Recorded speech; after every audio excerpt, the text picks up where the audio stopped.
6월 4일 금요일 새 아침입니다. 혹시 오늘 생일이신 분 있으세요? 생일 축하드리고 오늘 하루 즐겁게 보내시기 바랍니다. 오늘 우리는 사도행전 2장의 교회의 탄생 이야기, 교회의 생일 이야기를 나누겠습니다. 2장의 핵심 내용을 4번까지 번호를 붙이면서 쭉 나갈 건데요. 함께 놓치지 마시고 함께 하시기 바랍니다. 사도신경으로 신앙 고백합니다. 전능하사 천지를 만드신 하나님 아버지를 내가 믿사오며 그 외아들 우리 주 예수 그리스도를 믿사오니 이는 성령으로 잉태하사 동정녀 마리아에게 나시고 본디오 빌라도에게 고난을 받으사 십자가에 못 박혀 죽으시고 장사한 지 사흘 만에 죽은 자 가운데서 다시 살아나시며 하늘에 오르사 전능하신 하나님 우편에 앉아 계시다가 저리로서 산 자와 죽은 자를 심판하러 오시리라. 성령을 믿사오며 거룩한 공예와 성도가 서로 교통하는 것과 죄를 사하여 주시는 것과 몸이 다시 사는 것과 영원히 사는 것을 믿사옵나이다. 아멘. 사도행전 2장은 몇 가지 특징에서 그 교회의 관심을 끌어왔고 또 많은 설교의 본문이 되었던 그런 장입니다. 그래서 사도행전을 부르는 이름도 다양한데요. 먼저 누가복음과 사도행전을 연결해서 썼기 때문에 누가행전 이렇게 불리기도 하고요. 누가복음이나 사도행전이나 둘 다 그 구원을 이루시려는 하나님의 그 원하심 그것을 받들어서 예수께서 일하신 거기 때문에 예수행전 이렇게 불리기도 합니다. 그런데 누가복음은 지상에서 직접 오셔서 일하셨던 예수님의 기록한 것이기 때문에 이것은 지상에서의 예수행전 이렇게 불리우기도 하고, 또 사도행전은 주님께서 부활하시고 승천하셔서 천상에 오르신 다음에 제자들과 계속적으로 성령으로 교제하시면서 그 구원의 역사를 이루어 가셨기 때문에 천상에서의 예수행전 이렇게 불리기도 하지요. 물론 그 사도행전 전체를 흐르는 문맥은 성령의 일하심을 기록하고 있기 때문에 사도행전은 성령행전이라고 불리우기도 합니다. 이렇게 이름이 많다는 것은 그만큼 주어진 역할이 중요하고 다양하다라고 볼 수 있는데요.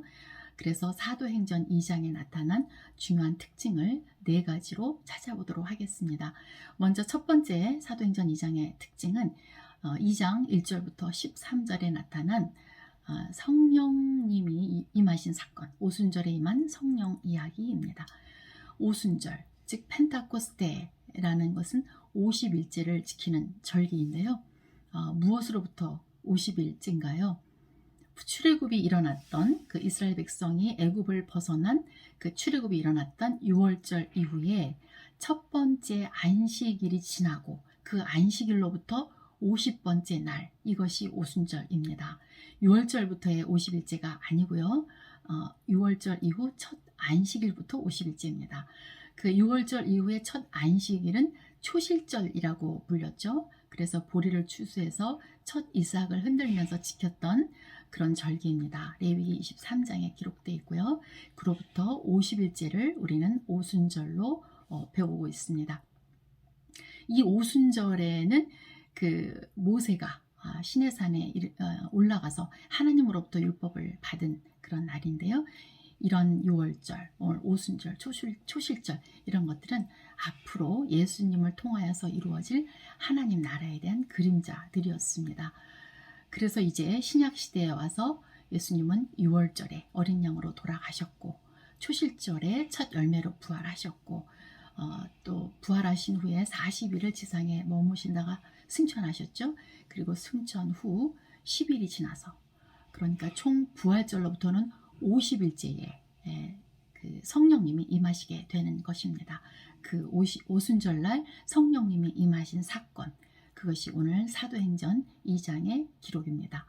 그 오순절날 12제자와 또 여자들과 예수의 어머니 마리아 그리고 예수의 형제들을 포함한 120명이 한 곳에 모여 있을 때 약속대로 성령이 임하셨는데 그때에 3가지 현상이 나타납니다. 그 3가지 현상 중에 첫 번째는 귀로 들을 수 있는 바람 같은 소리 현상입니다.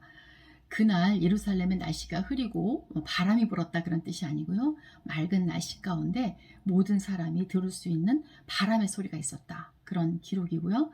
두 번째 현상은 눈으로 볼 수 있는 불의 혀같이 갈라지는 것들이 보이는 현상이었습니다. 왜 불의 모습이었을까요? 모세가 시내산에서 처음으로 하나님을 만날 때도, 또 이스라엘 백성이 광야에서 하나님의 인도를 받을 때도 하나님이 나타나시는 방식이 불이었죠. 그래서 성령 강림 때에도 이렇게 이미 이스라엘 사람들에게 익숙했던 불의 형식으로 나타나신 것입니다. 셋째로는 각 나라의 말로 나타났던 방언 현상인데요. 이 방언 현상에 대해서는 참 할 말이 많지만, 우선 사도행전 2장을 중심으로 봤을 때 당시 그 예루살렘 팔레스타인을 중심으로 동서남북 각 나라에 흩어져 살던 경건한 유대인들이 그 오순절 절기를 지키기 위해서 모국 땅 예루살렘을 방문하고 있었잖아요. 그런데 예사롭지 않은 소리가 들려서 그들이 다 다락방으로 가보니까 갈릴리 출신의 그 예수의 제자들이 한 번도 그들이 가본 적이 없는 나라에 그 방언으로 하고 있었던 겁니다. 그래서 굉장히 그들이 놀라고 당황을 했었는데, 이 사건이 알려주는 그 중요한 두 가지 내용이 있어요. 그 당시에 모든 사람들에게 이 성령의 오심을 보여주기 위해서 일어났던 각 나라의 방언 사건은 역사상 유일하고 다시 일어나지 않을 단 한 번의 이벤트였던 거예요. 그래서 우리가 고린도 14장에 보면은 그 성령의 역사, 성령의 은사로 우리가 방언이 주어지는데요. 그 방언과는 전혀 다른 성격의 일이 사도행전 2장에 일어났다는 것을 우리가 알 수 있죠. 또 하나는 사도행전 2장에 나오는 그 민족들의 목록을 보면은 이것이 창세기 10장에 그 셈과 함과 야벳으로 대표되는 그 세 개의 민족들의 목록과 어느 정도 일치를 합니다. 그래서 이것을 염두에 두고 볼 때 창세기 11장에 바벨타워 그 사건 이후에 인간들의 그 교만과 죄악으로 인해서 언어들의 혼잡이 일어났었잖아요. 그런데 그 혼잡이 일시적으로나마 그 성령이 강림하시던 이 오순절날 그 언어의 일치를 가져옴으로써 하나님의 저주가 극적으로 역전되는 종말론적 상황을 암시해주는 그런 사건이기도 했습니다. 그런데 그날 120명이 하나도 빠짐없이 성령을 받고 각각의 언어로 하나님을 찬양할 때 그것을 보는 사람들 중에서 더러는 소동하고, 또 그들이 하나님의 큰 일을 선포할 때 또 그것을 동의하기도 하고, 또 더러는 신기해하고, 그러나 또 그 중에 몇 명은 술이 취한 게 아니야 하고 조롱하기도 했다는 그런 기록을 눈여겨보면서 두 번째 특징으로 넘어갑니다. 사도행전 2장에 나타난 두 번째 특징은 그 예수님의 제자들과 특히 베드로의 모습이 달라졌다는 겁니다. 아주 눈에 띄게 담대해졌는데요. 그들은 이제 그 복음서에 나타났던 사람들이 아닙니다. 그때 복음서의 제자들은 배운 게 없었고, 또 무지한 갈릴리의 어부들로 표현되어 있지만, 또 베드로는 그 당시에 말실수를 자주 하는 미스터 말실수였잖아요. 그리고 또한 주님을 배반했던 그런 사건도 있었고요. 그런 어떤 실패감, 이런 것에 쩌들어 있었던 그 베드로인데요. 그런 베드로를 우리는 요한복음 21장에서 예수님이 찾아오셔서 너가 나를 사랑하느냐? 라는 질문을 하시면서 그 실패감을 회복해 주시고, 게다가 또 사명까지 주셨던 것을 우리는 알고 있잖아요.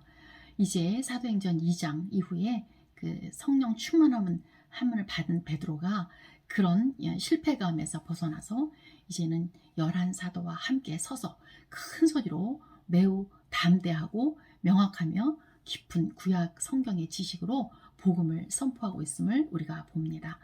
이제부터 우리는 그 성령과 그 파워를 경험한, 그래서 그 성령에 의해서 권한을 부여받은 베드로를 만나게 될 것입니다. 성령 충만한 사도의 모습을 기억하십시오.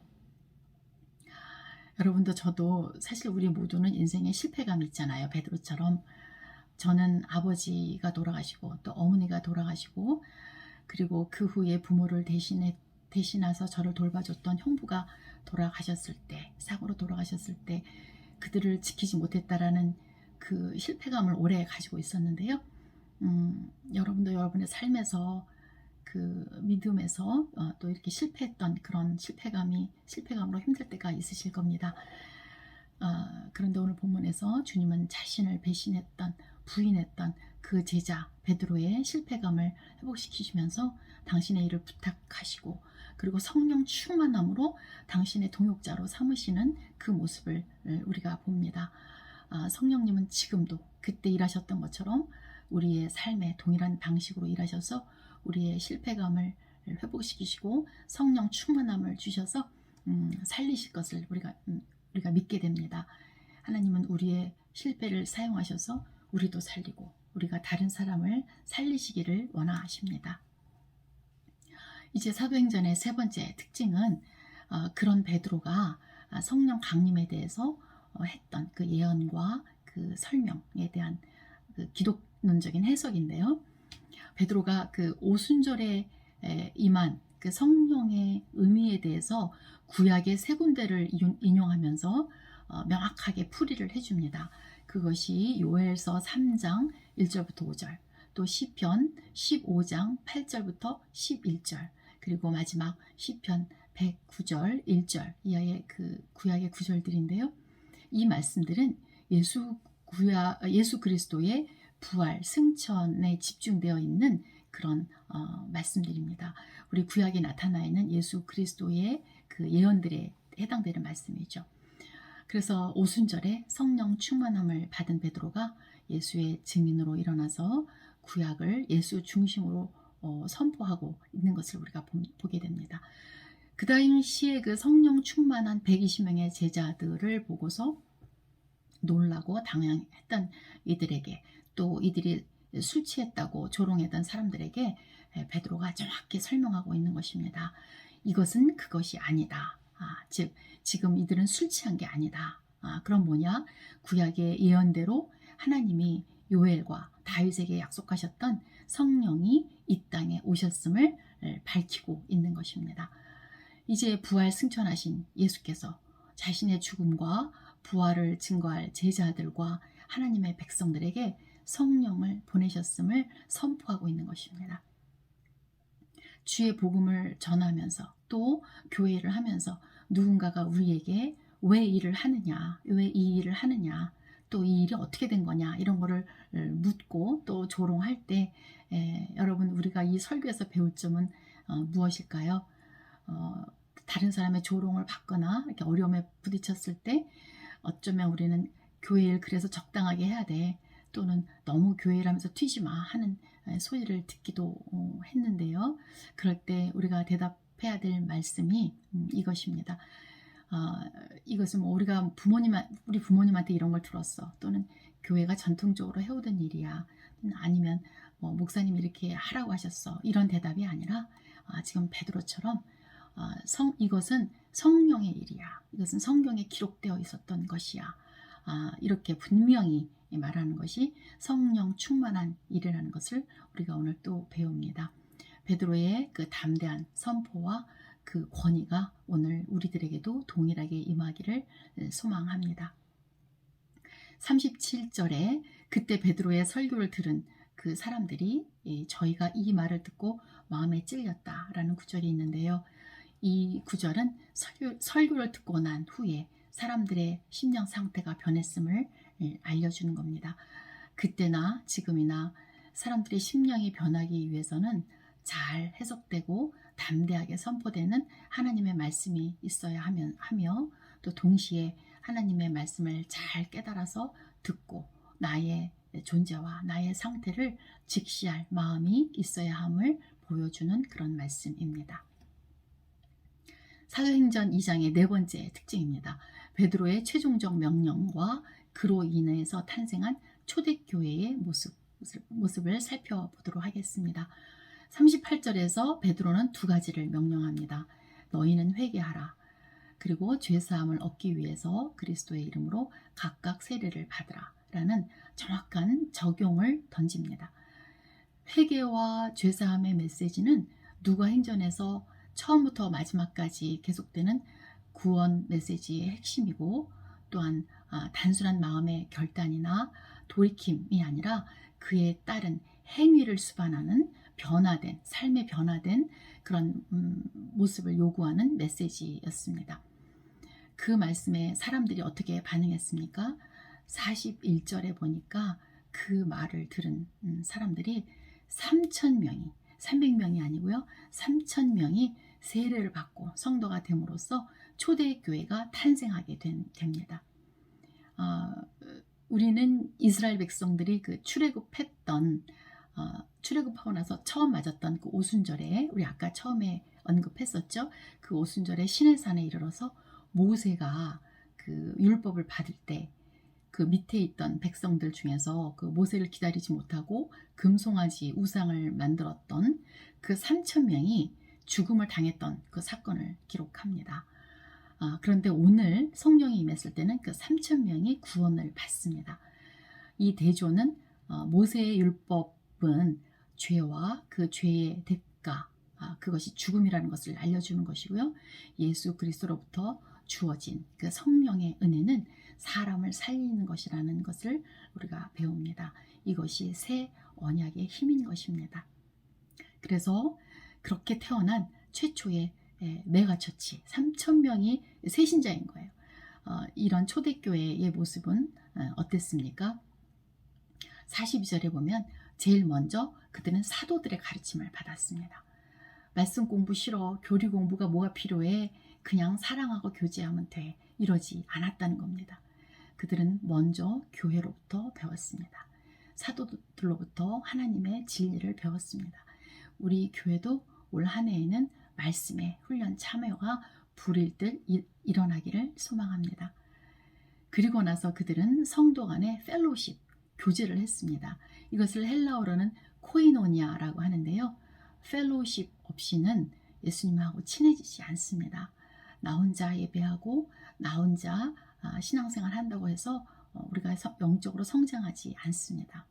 우리가 오히려 서로 만나고 서로의 필요를 채워주고 내가 가진 것을 자발적으로 나누는 그런 교제가 일어날 때 우리의 믿음이 성장한다는 것을 성경은 말해주고 있습니다.